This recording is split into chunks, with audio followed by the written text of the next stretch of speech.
बावजूद शिर्क व बुत परस्ती का वहाँ रिवाज था।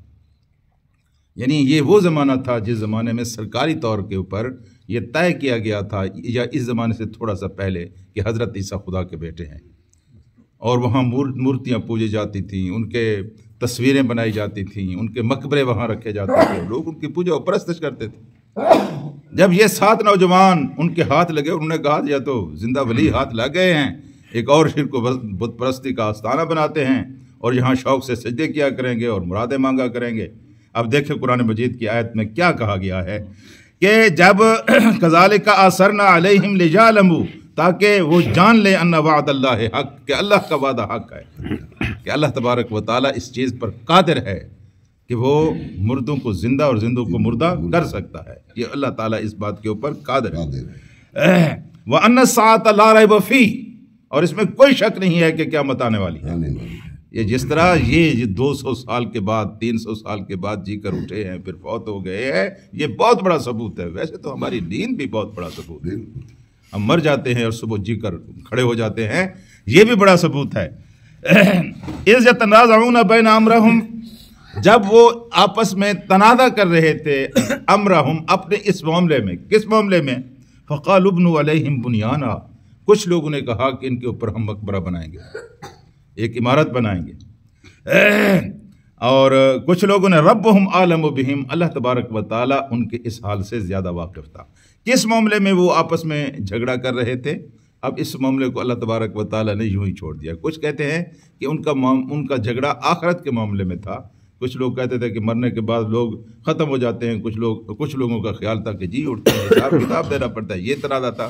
लेकिन अल्लाह ताला ने इसको बिल्कुल जहाँ मुबहम रखा है तो इसको मुबहम ही रहने दें। तो उन्होंने कहा कि काल अल्लज़ीना गलबू अला अमरिहिम, लेकिन इस तराज़े को अगली आयत में खोल दिया गया है। काल अल्लज़ीना, कहा उन लोगों ने, गलबू अला अमरिहिम, जो उनके इस अमर पर गालिब थे, यानी जो उनके बादशाह थे, जो उनके सरदार थे। कुछ लोग ऐसे होते हैं जिनकी बात चलती है, कुछ लोगों की राय को नज़रअंदाज कर दिया जाता है। तो जिन लोगों की बात चलती थी, जो उनके बादशाह थे, जो उनके सरदार थे, उन्होंने कहा लनत्तखिज़न्ना अलैहिम मस्जिदा, हम तो इसके ऊपर एक मस्जिद तामीर करेंगे, एक मस्जिद बनाएंगे। और गालिबन उन्होंने ये इसलिए कहा कि ये एक मस्जिद बनाकर हम इनकी तक़द्दुस जो है, अल्लाह ताला ने इनके ऊपर जो मेहरबानी की है, उनको इज़्ज़त देंगे, इसको ऑनर देंगे।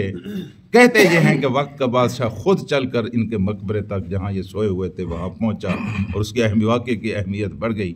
लेकिन यहाँ से आज के मुसलमानों ने भी इस्तदलाल किया है कि चूँकि कुरान में कब्रों के ऊपर मस्जिद बनाने का जिक्र आ गया है, इसलिए मस्जिदों के ऊपर कब्र बनाना जायज़ है।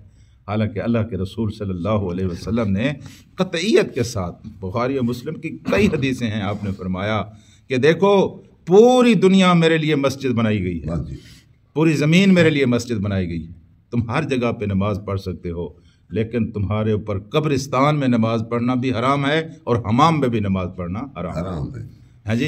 फिर आपने ये बात भी इरशाद फरमाया, अल्लाह ताला ने लानत की है उन कौमों को, उन लोगों के ऊपर, किन लोगों के ऊपर, जो मस्जिदों में चिराग जलाते हैं, जो मस्जिदों में चिराग रोशन करते हैं और मस्जिदों में नमाज पढ़ते हैं।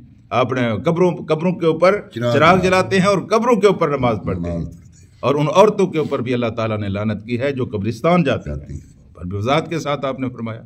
फिर एक और हदीस है कि अल्लाह ताला ने यहूद और नसारा के ऊपर लानत की है कि उन्होंने अपने अंबिया की कब्रों के ऊपर मस्जिदें तामीर की।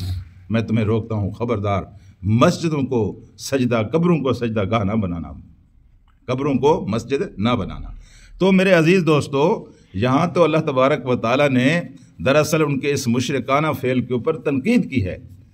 उनकी इस रिवायतन तज़किरे को बहाना बनाकर एक शिर्क बुत परस्ती का रास्ता खोलना और कब्रों के ऊपर मस्जिदें बनाना और वहाँ जाकर जश्न मनाना और मुरादें मांगना, क़तन इस आयत से तो इसका कोई मफ़हूम नहीं निकलता, बल्कि अल्लाह के रसूल सल्लल्लाहु अलैहि वसल्लम की वाज़ेह अहादीस के बाद इसकी नफ़ी है और अल्लाह ताला के रसूल ने इसे मना किया।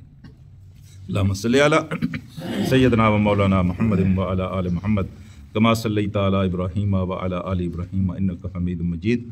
अल्लाहुम्मा बारिक अला मुहम्मदिन व अला आलि मुहम्मद کما بارکت علی ابراہیم وعلی آل ابراہیم انک حمید مجید۔ اے اللہ ہمارے گناہوں کو معاف فرما، اللہ پاک ہماری غلطیوں سے درگزر فرما، اللہ دین و دنیا کی بھلائیاں نصیب فرما، دین و دنیا کے ہر قسم کے نقصان سے محفوظ فرما، اللہ خاتمہ ایمان پر فرما، اللہ پاک مرتے وقت کلمہ طیبہ نصیب فرما، اللہ تبارک و تعالی ہمارے والدین کی مغفرت فرما، اللہ ہمارے بچوں کو نیک اور صالح، اللہ پاک فلسطین کے مظلوم مسلمانوں کی نصرت